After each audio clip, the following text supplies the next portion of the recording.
معزز علماء ملت اسلامیہ،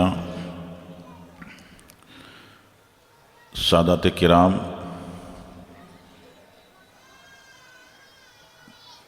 تمامی بزرگوں، بھائیوں، ساتھیوں، عزیز بچوں، ماؤں بہنوں، السلام علیکم ورحمۃ اللہ وبرکاتہ۔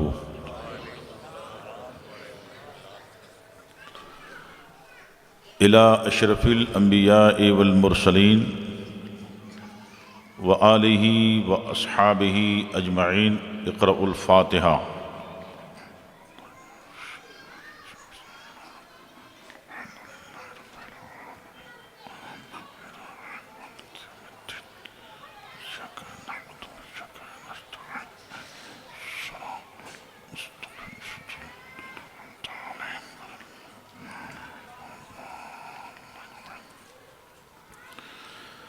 قال اللہ تبارک و تعالی فی شان حبیبہ الکریم،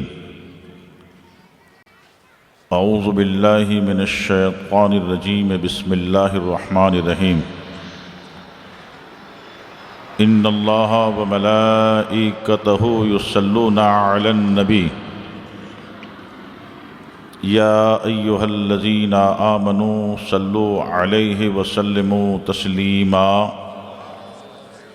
صلی اللہ علی النبی الامی وعلیہ صلی اللہ علیہ وسلم، صلاۃ و سلام علیک یا رسول اللہ، صلاۃ و سلام علیک یا نبی اللہ، یا حبیب اللہ، صلی اللہ تعالی علیہ وآلہ واصحابہ اجمعین۔ وافوض امری الی اللہ،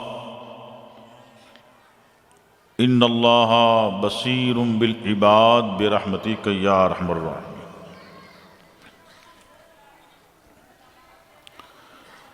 الحمد للہ نحمدہ ونستعینہ ونستغفرہ ونؤمن بہ ونتوکل علیہ ونعوذ باللہ من شرور انفسنا ومن سیئات اعمالنا، من يهده الله فلا مضل له ومن يضلله فلا هادي له، ونشهد أن لا إله إلا الله وحده لا شريك له، ونشهد أن سيدنا ونبينا ومولانا محمدًا عبده ورسوله بالهدى ودين الحق أرسل، أما بعد فقد قال الله تبارك وتعالى في القرآن المجيد والفرقان الحميد، أعوذ بالله من الشيطان الرجيم، بسم الله الرحمن الرحيم۔ وَلَنَبْلُوَنَّكُمْ بِشَيْءٍ مِّنَ الْخَوْفِ وَالْجُوعِ وَنَقْصٍ مِّنَ الْأَمْوَالِ وَالْأَنفُسِ وَالثَّمَرَاتِ وَبَشِّرِ الصَّابِرِينَ۔ آمنت باللہ، صدق اللہ مولانا العظیم، وبلغنا رسولہ النبی الامین الکریم الرؤوف الرحیم، ونحن على ما قال ربنا لمن الشاہدین والشاکرین والذاکرین والمطمئنین والموقنین، والحمد للہ رب العالمین۔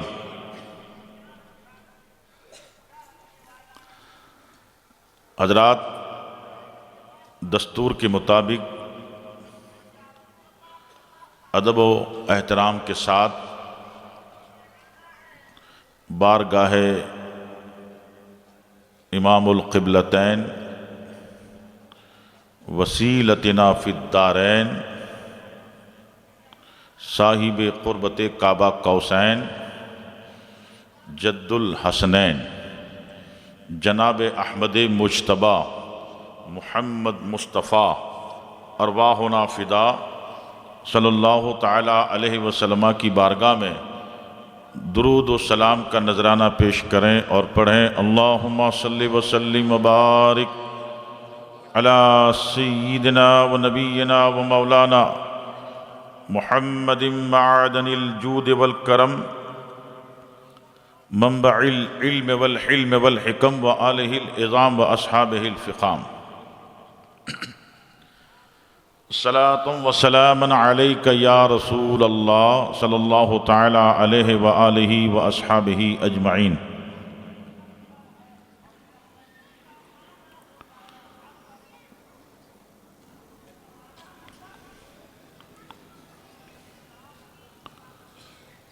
کی محمد سے وفا تو نے تو ہم تیرے ہیں، یہ جہاں کیا چیز ہے لوح و قلم تیرے ہیں۔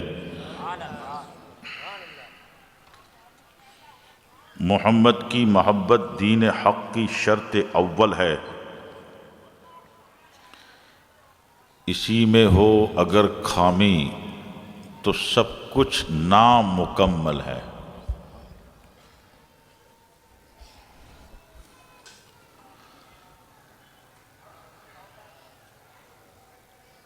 حضرات،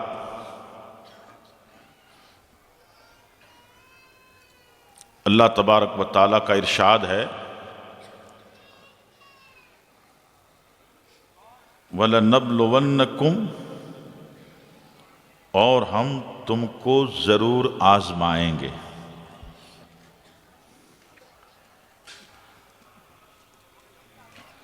تمہارا امتحان لیں گے، تمہیں جانچیں گے۔ اب کیوں امتحان لیا جا رہا ہے، کیوں آزمایا جا رہا ہے، اس کا بیک گراؤنڈ اور اس کی حکمت اور اس کا مقصد یہ ہے کہ بندوں کے سامنے جو مقرب حضرات ہیں، محبوبین ہیں، مخلصین ہیں، دین کے لیے، قرآن کے لیے، صاحب قرآن کے لیے اور اپنے پروردگار کے لیے تن من اور دھن کے ساتھ سب کچھ نچھاور کرنے، قربان کرنے کا پاکیزہ جذبہ رکھتے ہیں، ان کی ذات لوگوں کے سامنے عیاں ہو جائے۔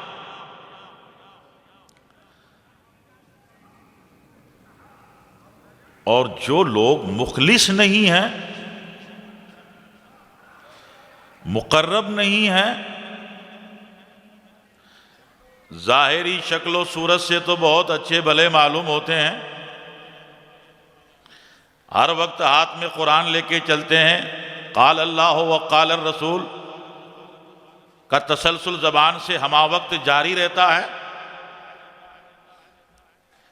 مسند ارشاد و موعظت پہ بیٹھے نظر آتے ہیں، علمی اداروں میں علمی سرگرمیوں کے ہجوم میں نظر آتے ہیں،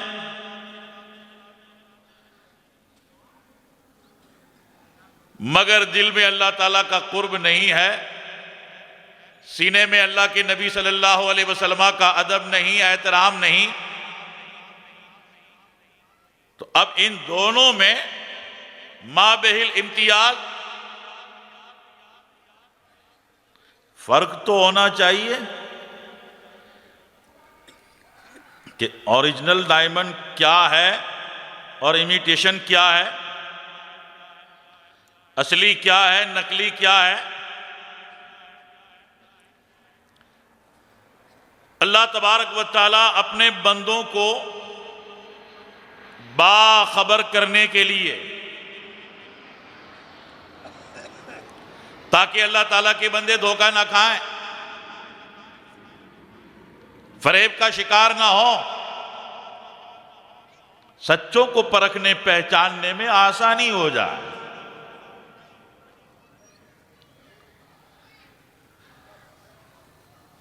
اب تک کے جتنے میدان تھے کربلا سے پہلے،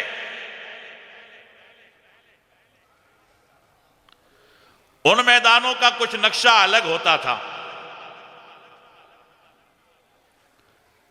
جو مقابل آتے تھے ان کا نعرہ کچھ اور ہوتا تھا. بدر میں جو آئے مقابل، احد میں جو آئے مقابل،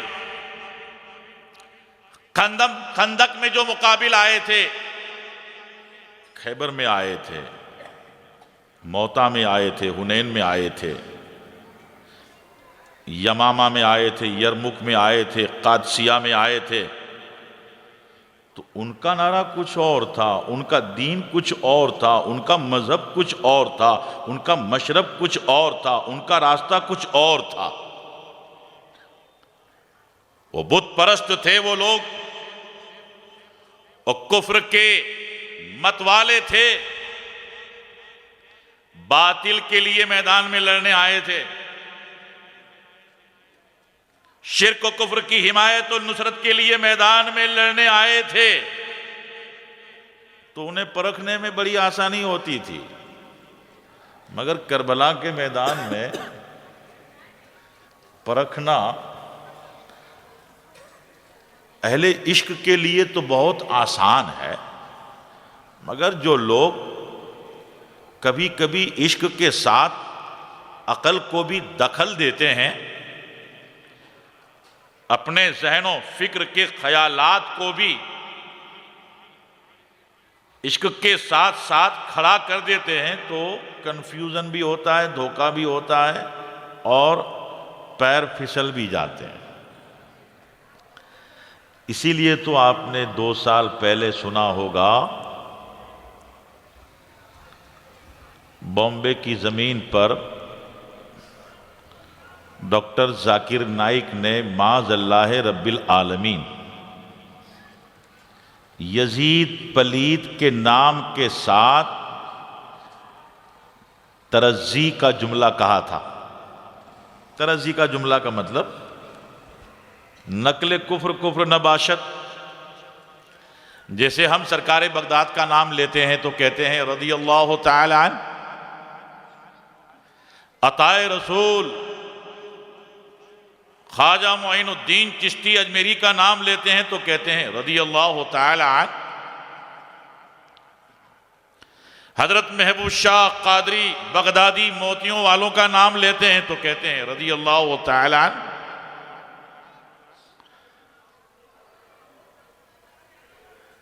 قطب الدین بختیار کاکی کا نام لیا جاتا ہے، بابا فرید کا نام لیا جاتا ہے، صابر پیا کلیری کا نام لیا جاتا ہے، نصیر الدین چراغ دہلوی کا نام لیا جاتا ہے، محبوب الہی کا نام لیا جاتا ہے، قطب عالم و شاہ عالم کا نام لیا جاتا ہے، شاہ وجیہ الدین علوی کا نام لیا جاتا ہے، حجی منگرولی شاہ بابا کا نام لیا جاتا ہے، صاحب البرکات کا نام لیا جاتا ہے، کالپی کے تاجداروں کا نام لیا جاتا ہے، بیلگرام شریف کے تاجداروں کا نام لیا جاتا ہے، امام اہل سنت مجدد دین و ملت سیدی سرکار اعلیٰ حضرت کا نام لیا جاتا ہے. تو محبت والے، صداقت والے اور اہل سنت والجماعت کے عقیدوں کے امین بڑی محبت کے ساتھ کہتے ہیں رضی اللہ تعالی.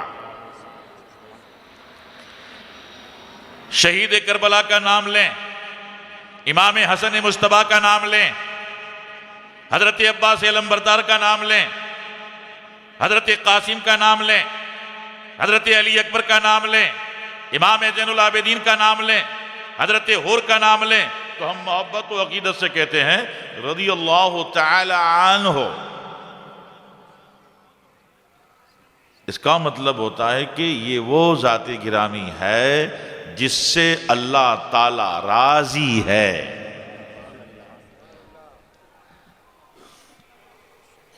تو بدبخت ذاکر نائک نے یزید کا نام لے کے یہ کلمہ کہا تھا معاذ اللہ.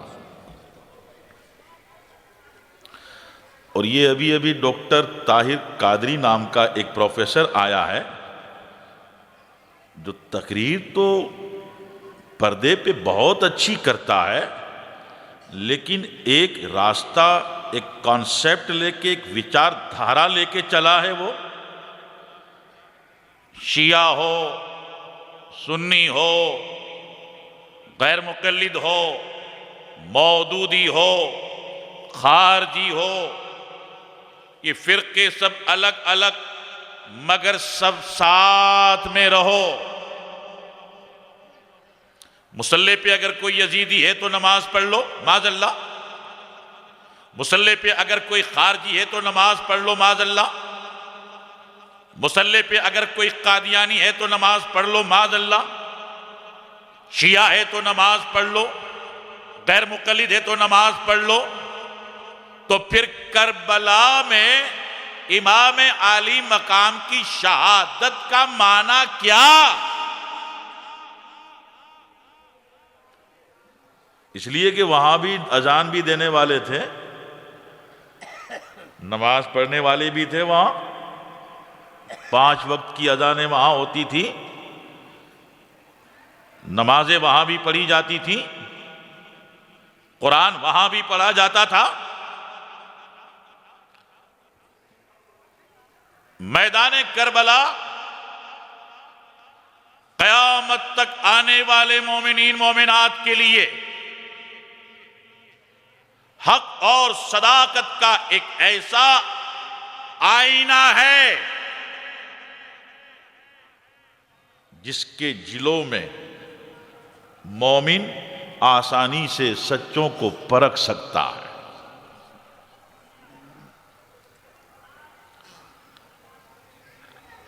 اللہ تعالیٰ آزماتا ہے، امتحان لیتا ہے،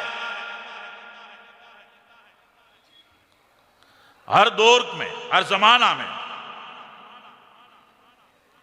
نبی صلی اللہ علیہ وسلم کی سچی محبت والے، نماز کو پابندی سے ادا کرنے والے، ماہ رمضان کے روزوں کے ساتھ ساتھ اور مہینوں میں بھی روزے رکھنے والے، اپنے مال کی زکوٰۃ پابندی سے نکالنے والے، کاشت سے یعنی کھیتی باڑی کی فصلوں سے عشر ادا کرنے والے، صاحبان نصاب ایام نہر میں قربانیاں کرنے والے، کیپیبل صاحب استطاعت سکشم لوگ زندگی میں ایک مرتبہ حج بیت اللہ کرنے والے، ان کی آزمائش ہوتی ہے، امتحان ہوتا ہے۔ یہاں میدان کربلا بعد میں تمام ہونے والے امتحانات کے لیے آسانی کا ذریعہ ہے۔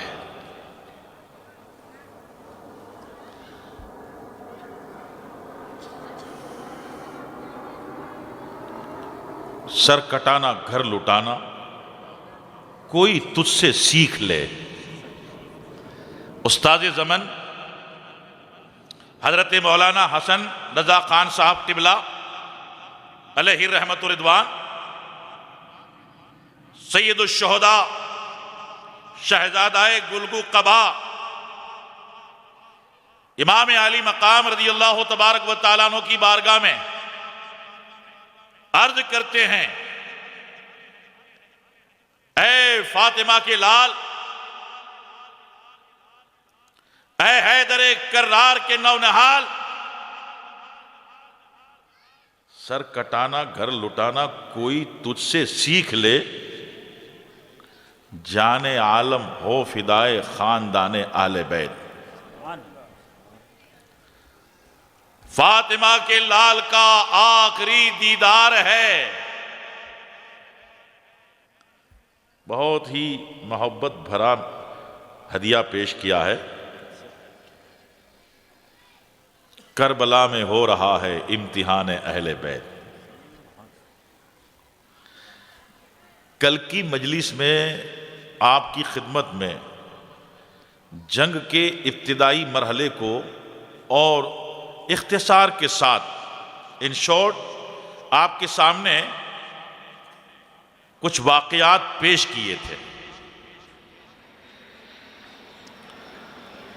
اور بتایا تھا کہ آس پاس کی بستیوں سے کچھ سرفروش حضرات عشق و محبت کی معراج کے متمنی، ابدی اور سرمدی نعمتوں کا ارمان رکھنے والے، حق کی حمایت اور نصرت پر اپنا سب کچھ قربان کر دینے کا جذبہ رکھنے والے حضرات امام عالی مقام رضی اللہ تعالیٰ عنہ کی بارگاہ میں آئے تھے، اور ان لوگوں کی شہادتیں ہوئیں،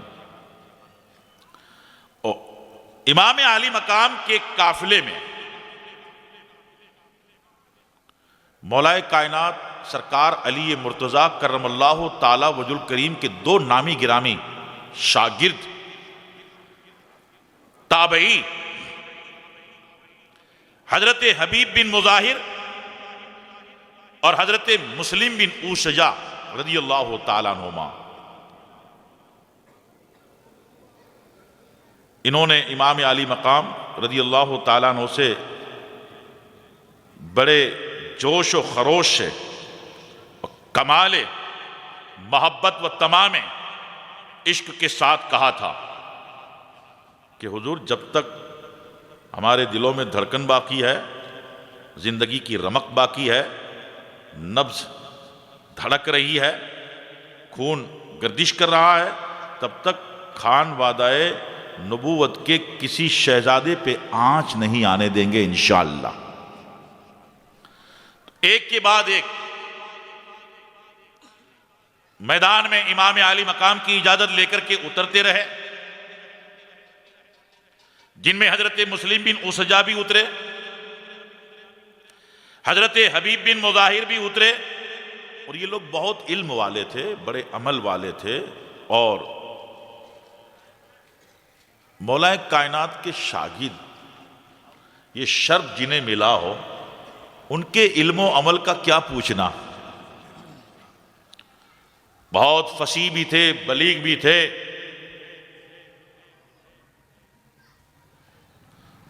انہوں نے میدان میں جا کر کے کوفیوں یزیدیوں کو مخاطب کر کے جنگ سے باز آنے اور نواسہ رسول حضرت سید الشہداء امام عالی مقام رضی اللہ تعالیٰ عنہ کے خون کو نہ بہانے کے لیے گزارش بھی کی، سمجھایا بھی، مگر ان لوگوں کا تو بس ایک ہی تقاضا تھا، دل و دماغ پر یزید کی محبت، دنیا کی محبت افریت بن کر کے چھا چکی تھی، اور حق اور صداقت کو قبول کرنے کے لیے ان کی صلاحیتیں ختم ہو چکی تھیں۔ اب ایک ہی تقاضا ہے، ایک ہی مانگ ہے کہ بس امام یزید کی بیعت کر لیں یا جنگ کے لیے تیار ہوں۔ حضرت مسلم بن اوشجا رضی اللہ تعالیٰ عنہ شہید ہوئے، حضرت حبیب بن مظاہر رضی اللہ تعالیٰ عنہ شہید ہوئے۔ ان دونوں کی شہادت سے حضرت امام عالی مقام کو بڑا رنج ہوا، کیونکہ عمر دراز تھے، بہت تجربہ کار تھے، عالی ہمت تھے، اور ان لوگوں کی وجہ سے قافلے اور کارواں میں بہت سرور تھا، لیکن وقت آنے پر انہوں نے بھی اپنی جانوں کے ہدیے کو نچھاور کر دیا۔ ان کے بعد اب امام کے خیمے سے کوئی نہیں نکلتا، امام کی چھاونی سے کوئی کھڑا نہیں ہوتا، اب یزید کی چھاونی سے ایک مجاہد کھڑا ہوتا، کوفیوں کی جماعت سے ایک سرفروش کھڑا ہوتا ہے، جس کے دل کی دنیا میں خوشگوار انقلاب پیدا ہوتا۔ وہ ایک دستے کا سپہ سالار تھا، نام اس کا حور بن یزید ریاحی تھا رضی اللہ تعالیٰ عنہ۔ گھوڑے پہ بیٹھے ہیں اور ان کے چہرے پہ پسینہ بہہ رہا ہے اور گھبراہٹ ہے، اضطرابی کیفیت ہے۔ قریب میں اس کا بھائی مصعب کھڑا تھا، اس نے حضرت حور کی یہ حالت دیکھی تو قریب آیا قریب آ کر کے کہتا ہے کہ میرے بھائی آپ کی طبیعت تو درست ہے؟ کہا الحمدللہ طبیعت درست ہے۔ تو کہا آپ کے چہرے سے پتہ چلتا ہے کہ آپ پریشان ہیں، یہ دہشت و وحشت آپ کے چہرے سے عیاں ہے۔ آج سے پہلے کسی میدان میں تمہیں اس طرح سے لرزاں و ترسا نہیں دیکھا، آج سے پہلے آپ کبھی خوف زدہ نہیں ہوئے، جبکہ مخالف بہت ہوتے تھے، ہزاروں کی تعداد میں ہوتے تھے۔ یہاں تو ہمارے مخالف انگلیوں پہ گنے جا سکتے ہیں، اور ان میں سے آدھے تو شہید ہو چکے ہیں۔ پھر بھی تم ڈرتے ہو۔ تو حضرت حور نے کہا کہ میرے بھائی وہ جنگیں کچھ الگ تھیں، آج کی جنگ کچھ اور ہے۔ میں سچ بتاتا ہوں میرے بھائی، آج کی جنگ کسی دنیا دار سے نہیں ہے، آج کی جنگ کسی حکمراں سے نہیں ہے، آج کی جنگ فاطمہ کے لال، علی کے نونہال حسین ابن علی رضی اللہ تعالی عنہ سے ہے۔ اور قسم خدا کی ان سے کوئی جنگ کرے گا تو وہ جنگ اللہ اور اللہ کے رسول سے ہے۔ آخرت تباہ ہو جائے گی۔ میرے بھائی میں آج دیکھ رہا ہوں، ایک طرف جنتی پھول طرح طرح کے رنگ کے کھلے ہوئے ہیں، اور ایک طرف جہنم کی آگ کے شعلے ہیں، اور ہم جنت اور دوزخ کے بیچ کھڑے ہیں۔ اتنا کہا اور گھوڑے کو لگام دی اور سیدھا عمر بن سعد کے پاس پہنچے۔ عمر بن سعد کے پاس پہنچ کے کہا کہ عمر، کیا تو حسین ابن علی کو شہید کر دے گا؟ شہید کرنے کا ارادہ ہے؟ تو کہا اس میں کیا شک ہے، یقیناً اگر حسین یزید کی بیعت نہیں کرتے تو جس طرح سے ان کے ساتھی قتل کر دیے گئے ہیں، ان کے رفقا قتل کر دیے گئے ہیں، ہم انہیں بھی ضرور قتل کریں گے۔ تو حضرت حور نے کہا عمر، امام عالی مقام نے جو مصالحت، کمپرو، سمجھوتا کی جو تجویزیں رکھی ہیں، ان میں سے کوئی ایک تجویز تم کو پسند نہیں، قبول نہیں؟ کہا نہیں، ہرگز نہیں۔ اب کوئی سمجھوتا نہیں، اب کوئی صلح نہیں، اب کوئی کمپرو نہیں، اب تو ایک ہی راستہ ہے، وہ یزید کی بیعت کریں۔ تو حضرت حور نے کہا تو اللہ سے ڈرتا نہیں ہے؟ تجھے نبی صلی اللہ علیہ وسلم کی ذات کا کوئی لحاظ نہیں ہے؟ تو یہ بھول گیا ہے کہ جس نبی صلی اللہ علیہ وسلم کا تو کلمہ پڑھتا ہے، ان کے محبوب، ان کے پسندیدہ، ان کے پیارے نواسے ہیں یہ؟ بغیرت دنیا کے منصب کے لیے، دنیا کی دولت کے لیے، یزید کے انعام و اکرام کے لیے تو اس قدر اندھا ہو چکا ہے کہ اہل بیت پاک کو تو قتل کرے گا۔ لا حول ولا قوت الا باللہ العلی العظیم۔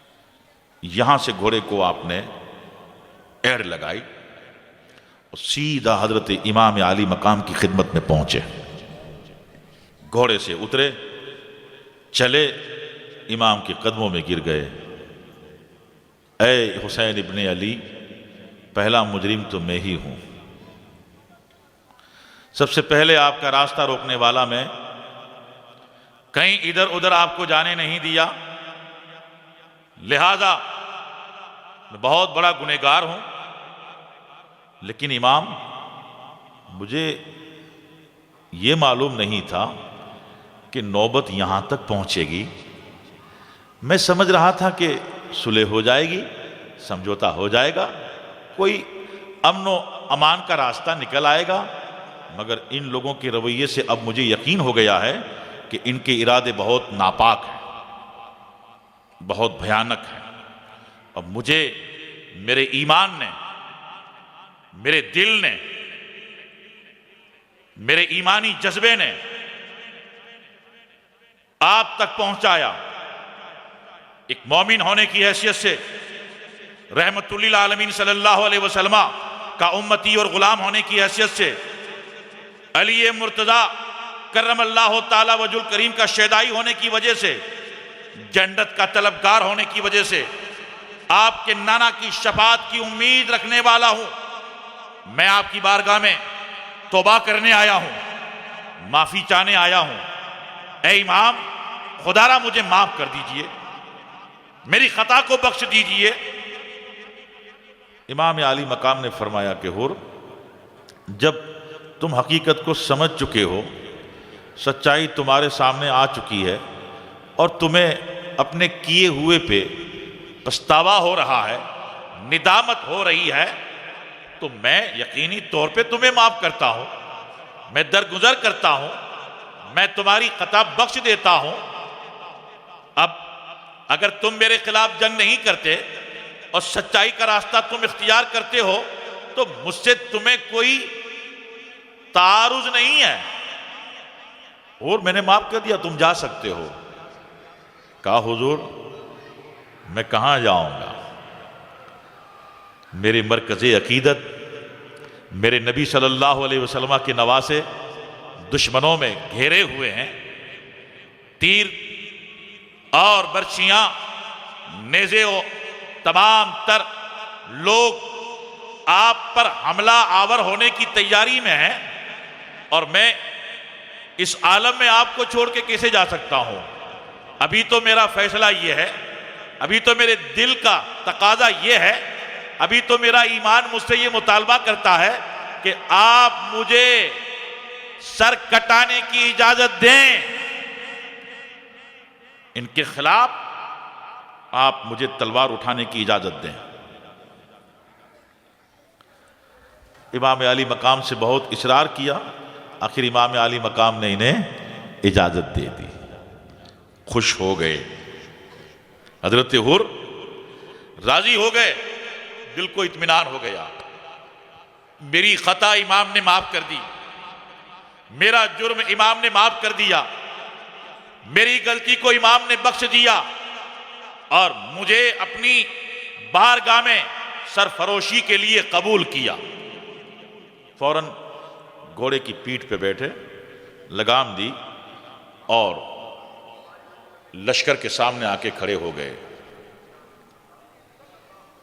کہا اے لوگو،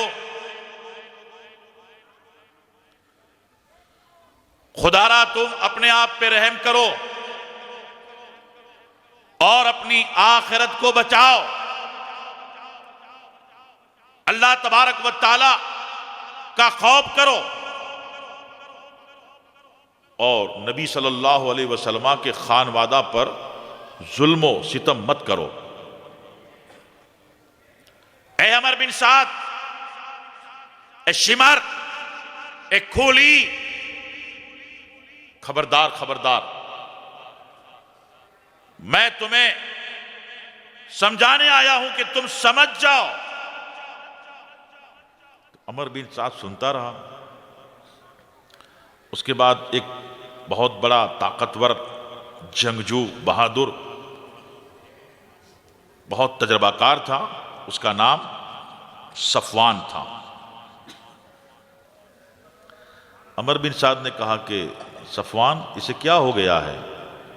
اس کے خیالات میں اتنی بڑی تبدیلی آ گئی ہے، اس کا رویہ اس قدر بدل گیا ہے، دماغ خراب ہو گیا اس کا، جا اسے سمجھا کے لیا، اور اگر نہ مانے، نہ سمجھے تو پھر سر کاٹ کے میرے پاس لے آ۔ تو وہ، اس کو بڑا کانفیڈنس تھا، بڑے میدانوں میں لڑا تھا، وہ بہت سے سر کاٹے تھے، تجربہ کار تھا۔ وہ گھوڑا چمکا کر کے بھاگا وہ، اور حضرت حر کے قریب گیا، کہا ارے حر، ہمیں تو تمہاری بہادری پہ بڑا ناز تھا، تمہاری اولو العزمی کا پورے کوفہ میں شہرا ہے، اور تمہاری دانش مندی کی چاروں طرف باتیں ہو رہی ہیں۔ افسوس ہے حر، یہ تم نے کون سا فیصلہ کیا؟ اتنے بڑے لشکر کو چھوڑ کر یہ غریب الوطن بے کس، جن کے خیموں میں پانی کا ایک قطرہ نہیں ہے اور ایک اناج کا دانہ نہیں، خیموں کے گرد آس پاس خندق میں آگ کے شعلے ہیں، یزید کے انعام و اکرام اور اتنے سارے یزیدی انعام و اکرام کو چھوڑ کر تم نے یہ کیا فیصلہ کیا؟ تمہاری عقل پہ ہمیں ماتم کرنے کو جی چاہتا ہے۔ تو حضرت حور سنتے رہے۔ جب وہ کہہ کے خاموش ہوا تو حضرت حور نے کہا، بے وقوف، تیری آنکھوں پہ شیطان نے پردہ ڈال دیا، تیرا دل حق سوچنے سے معطل ہو گیا ہے، دنیا تجھ پہ غالب ہے، لوگ شراب پی کر کے بے ہوش ہو جاتے ہیں اور دنیا کے نشے نے تجھے بے خوف کر دیا ہے، بے ہوش کر دیا ہے۔ ارے اپنی عقل پہ تو ماتم کر، تباہ ہو جائے گی تیری آخرت۔ میں تو میرے رب کا شکر کرتا ہوں، میں تو اپنے اللہ کا احسان مانتا ہوں کہ عین وقت پہ میرے اللہ نے مجھے ہدایت دی۔ صفوان حر کے جذباتی بیان کو سن رہا تھا اور اسے یقین ہو گیا کہ یہ مانے گا نہیں، تو اس نے بڑی عیاری سے کمان میں تیر رکھ کر کے تیزی سے تیر مار دیا حضرت حر کو۔ حضرت حر کو سنسناتا ہوا تیر لگ گیا، مگر پھر حضرت حر ایک زخمی شیر کی طرح بپھرے۔ کہا، صفوان، یہ بہادری ہے، یہ جرت ہے، گفتگو ہو رہی ہے، بات چیت ہو رہی ہے، اور دوران گفتگو تو نے بڑی عیاری و مکاری سے تیر مار دیا، یہ بہادری نہیں ہے صفوان، یہ مردوں کا کام نہیں ہے صفوان۔ دیکھ بہادری کیا ہوتی ہے تجھے دکھاؤں، شجاعت کیا ہے تجھے دکھاؤں۔ حضرت حور نے نیزہ اچھالا، کہا، نکال نیزہ تیرا۔ اس نے نیزہ نکالا، نیزوں سے نیزہ ٹکراتا رہا۔ صفوان مہارت رکھتا تھا نیزہ اٹھانے میں، نیزہ کا وار کرنے میں، لیکن اللہ اکبر، حضرت حور رضی اللہ تعالیٰ عنہ نے بہت ہی ہنرمندی کے ساتھ نیزے کو سینے میں اس طرح سے پیوست کر دیا، اتار دیا کہ ادھر سے ادھر نیزہ پار ہو گئے۔ نیزہ سینے میں گھونپ دیا۔ اس کے بعد علی کے شہزادے کی حمایت میں آنے والے حر کے بازوؤں میں اللہ نے جو قوت دی، اس قوت کا منظر یزیدی لشکر نے دیکھا۔ صفوان بڑا مضبوط، بڑا توانا اور بہت ہی کسا ہوا بدن، بڑا وزنی، لیکن حضرت حر نے نیزے پہ اس کو اٹھا لیا۔ یہ منظر دیکھا، حضرت حر نے کہا، دیکھو انجام کو پہنچ گیا۔ پٹکا زمین پر، ہڈیاں چور چور ہو گئی۔ اس کے بعد حضرت حر آگے بڑھ گئے، چاروں طرف سے تلواریں لے لے کر کے آپ پہ حملہ آور ہوئے لوگ نیزے اٹھا اٹھا کر کے نشانہ بنانے کی کوشش کرنے لگے، تیروں کو برسانے لگے، کہیں نیزے کی مار، کہیں تیر کی بوچھار، زخموں سے نڈال ہوتے ہیں، پھر واپس آتے ہیں حضرت امام عالی مقام کی بارگاہ میں، اے میرے آقا، اے نواسہ رسول، کیا آپ مجھ سے راضی ہیں؟ اللہ اکبر۔ حضرت امام نے کہا، حر، یقیناً نعم انت حر، اے حور میں خوش ہوں اور میں تجھے جنت کی بشارت دیتا ہوں. بشارت امام کی زبان سے زبان آنے جنت کے لبہائے مقدس سے بشارت جنت حضرت حور کو مل گئی. پھر آپ فرت مسرت اور جوش جہاد میں آگے بڑھتے ہیں اور گھوڑے کی پیٹھ پر بیٹھتے ہیں اور پھر آپ لڑنا جاری کر دیتے ہیں. لیکن وہاں ایک دو سے تو مقابلہ تھا نہیں, 10-15 سے تو مقابلہ تھا نہیں. وہاں تو ایک طرف سے سینکڑوں لوگ آتے تھے, دانی طرف سے آتے ہیں, بائیں طرف سے آتے ہیں, آگے سے آتے ہیں. کوئی نیزہ پھینکتا ہے, کوئی تیر چلاتا ہے, گھوڑا زخمی ہوتا ہے. آخر حضرت حور رضی اللہ تعالیٰ عنہ بھی زخموں سے نڈھال ہو گئے. گھوڑا زخموں سے نڈھال ہو گیا, گھوڑا بھی گر گیا, حضرت حور بھی گرے اور گرتے گرتے کہا اے امام, میرے آقا حسین اپنے غلام کی خبر لیجئے. امام عالی مقام دوڑ کے آئے, دوڑے دوڑے بھاگے بھاگے آئے, حضرت حور کو اپنی آغوش میں لیا, ہاتھوں میں اٹھایا اور لے گئے اپنے خیمہ میں, اور حضرت حور کے سر کو اپنی گود میں رکھا. ابھی نبض دھڑک رہی ہے, ابھی زندگی ہے. چہرے پہ خاک اور خون کے داغ لگے ہیں. امام اپنے دست کرم سے ان دبوں کو, داغ کو دور کرتے ہیں. حضرت حور آنکھ کھول کے دیکھتے ہیں اور اپنا سر امام کی گود میں دیکھ کر کے مسکراتے ہیں. اللہ اکبر. پھر حضرت حور کو ہمارے آقا امام عالی مقام رضی اللہ تعالیٰ عنہ بشارت دیتے ہیں, نعم الحر حر ابن ریاحی. سب لوگ امام کا قصیدہ پڑھتے ہیں اور حر کتنے خوش نصیب ہیں کہ امام نے حر کی تعریف کی. وَنَعْمَ الْحُرُّ حُرُّ ابْنُ الرِّيَاحِ صَبُورٌ عِنْدَ مُسْتَبَقِّ الرِّمَاحِ. کہ حور بہت اچھا بہادر ہے, حور بڑا اچھا وفادار سرفروش ہے کہ اس نے فوج کو چھوڑ دیا, منصب کو چھوڑ دیا, دنیاوی عہدوں کو چھوڑ دیا. اور تاریخ میں آیا ہے کہ جب حضرت حور الگ ہو گئے تو حضرت حور کے بھائی مصعب وہ بھی ان سے الگ ہو گئے.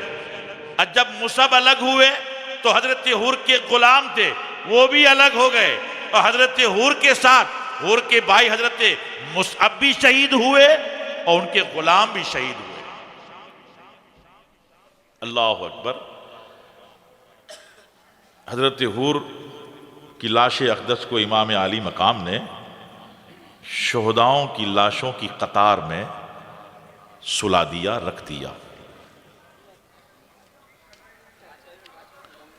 حضرات جتنے بھی رفقا تھے, عقیدت مند محبین تھے, ساتھی حضرات تھے, وہ ایک ایک کر کے شہید ہو گئے. اب جتنے بھی ہیں وہ سب خاندان کے لوگ ہیں.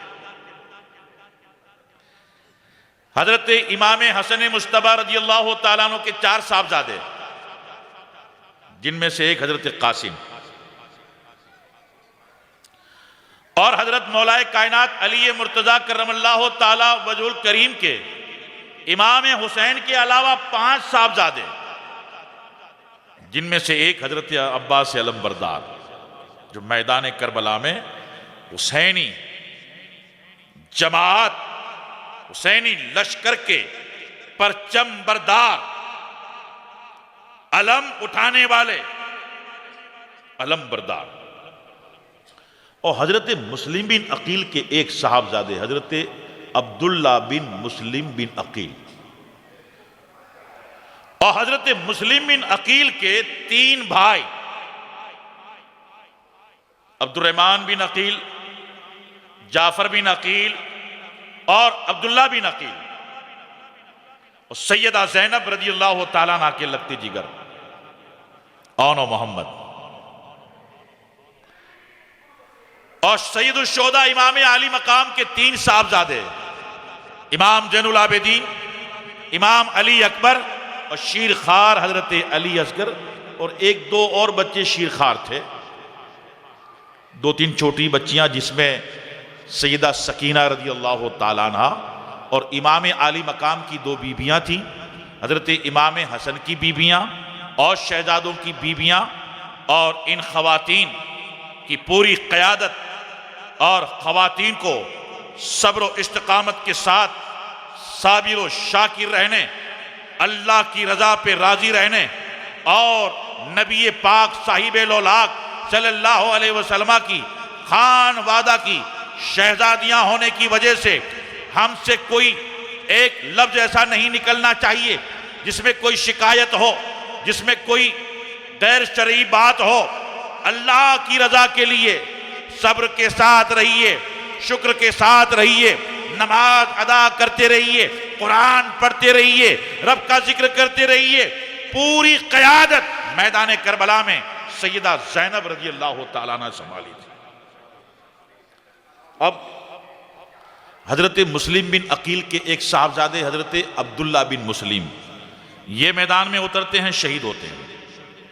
پھر حضرت مسلم بن عقیل کے 3 بھائی میدان میں اترتے ہیں، شہید ہوتے ہیں۔ حضرت عباس علمبردار کے جو 4 بھائی تھے وہ میدان میں اترتے ہیں اور شہید ہوتے ہیں۔ اب باقی قاسم بچے ہیں، زین العابدین بچے ہیں، علی اکبر بچے ہیں، اور اون و محمد کے ساتھ ساتھ عباس علمبردار بچے ہیں۔ حضرت قاسم رضی اللہ تعالیٰ عنہ کے 3 بھائی یعنی امام حسن مجتبی رضی اللہ تعالیٰ عنہ کے 4 شہزادوں میں سے 3 شہید ہو چکے ہیں۔ اب حضرت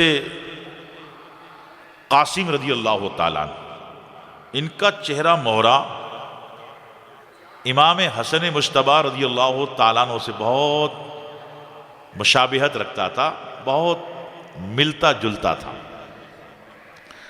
اور جب بھی امام علی مقام امام حسین رضی اللہ تعالیٰ عنہ کو اپنے مرحوم و مغفور، اپنے جنتی جوانوں کے سردار بڑے بھائی حضرت امام حسن کی یاد آتی تھی تو حضرت قاسم کا چہرہ دیکھ لیا کرتے تھے۔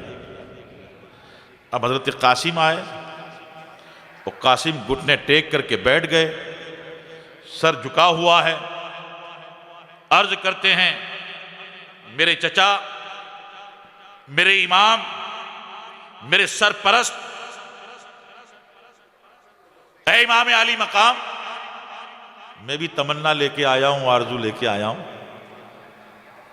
ہمارے ساتھی رفقا شہادت کی نعمت سے سرفراز ہو گئے، ہمارے خاندان کے لوگ ایک کے بعد ایک شہادت کا جام نوش کر کے ساقی کوثر کی بارگاہ میں پہنچ گئے۔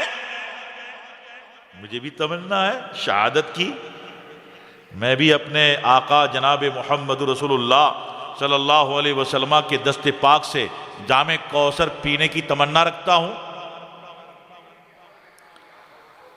حضرت امام حسین رضی اللہ تعالیٰ عنہ نے فرمایا کہ میرے بھتیجے قاسم، تو میرے بھائی کی یادگار ہے،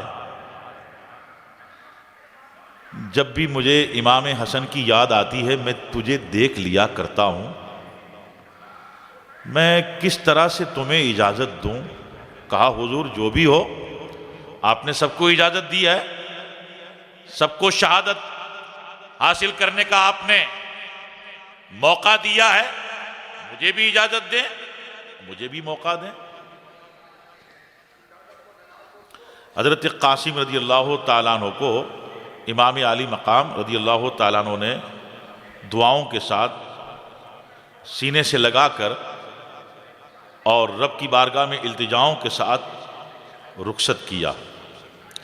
حضرت قاسم تھوڑی دیر کے لیے خیمہ میں آئے، اپنی ماں صاحبہ سے ملے، اپنی پھوپھی صاحبہ سیدہ زینب سے ملے، خاندان کی اور خواتین سے ملے۔ سیدہ سکینہ رضی اللہ تعالی عنہا کا رشتہ، نسبت سیدہ قاسم سے طے پائی تھی، یعنی نسبت ہوئی تھی۔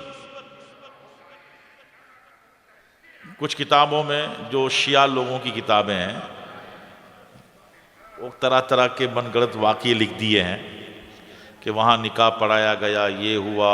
نہیں، یہ سب بے بنیاد غلط ہے۔ حضرت سیدہ سکینہ رضی اللہ تعالیٰ عنہ جب کربلا سے مدینہ شریف پہنچتی ہیں تو کچھ برسوں کے بعد ان کا نکاح حضرت مصعب بن زبیر رضی اللہ تعالیٰ عنہ سے ہوتا ہے، حضرت عبداللہ بن زبیر کے چھوٹے بھائی۔ کربلا میں جو اس طرح کے کچھ واقعات شیعہ لوگوں نے اختراع کیے ہیں وہ من گڑت واقعات ہیں۔ نسبت ہوئی تھی، رشتہ ہوا تھا، بس۔ حضرت قاسم امام زین العابدین سے، حضرت علی اکبر سے اور حضرت علی اصغر کو دیکھ کر، دوسرے 2-3 نو عمر شیرخوار بچے تھے، ان کو دیکھ کر سب کو اللہ حافظ کہا۔ اللہ تعالیٰ آپ کی حفاظت کرے اور آپ میرے حق میں دعا کریں۔ سب نے دعائیں دیں اور حضرت قاسم گھوڑے کے قریب آئے۔ امام عالی مقام نے خود امام قاسم کو گھوڑے پہ بٹھایا اور حضرت قاسم رضی اللہ تعالیٰ عنہ یزیدی فوج کے سامنے جا کے للکارتے ہیں کہ یزیدیوں، ساتھی حضرات تو ایک کے بعد ایک حق کی حمایت کے لیے امام عالی مقام رضی اللہ تعالیٰ عنہ کی خاطر، اللہ اور اس کے نبی صلی اللہ علیہ وسلم کی رضا کی خاطر شہید ہو کر کے کامیاب ہو گئے۔ میں بھی آیا ہوں شہادت کی تمنا لے کر۔ تم لوگوں نے لڑنے کا فیصلہ کر ہی لیا ہے تو اب میں تم سے کہتا ہوں کہ میرے مقابل بھی کوئی ہو تو تم بھیجو، میں آیا ہوں مقابلے کے لیے۔ حضرات نو عمر ہیں ایک دم امام قاسم،